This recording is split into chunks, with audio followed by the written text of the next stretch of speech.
Welcome to Sweet Life Beat Life. We hope this video helps. You start by verifying the pump model and required accessories so you avoid mismatched parts. Check power and fuse, then inspect tubing and seals for cracks. Replace any compromised pieces to prevent leaks. Once done, position the pump within 1 meter of the patient and plug into a grounded outlet. Now attach the correct tubing to the port, secure clamps, and make sure the canister or reservoir is locked in place before moving to pressure and mode selection.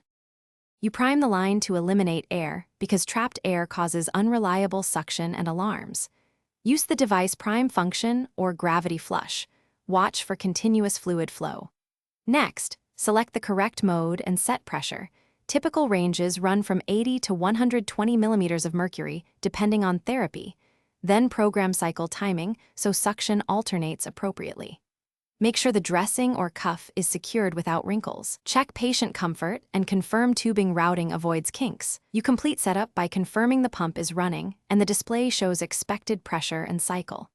Monitor the patient and device every 15 to 30 minutes, watching skin, output, and for alarms.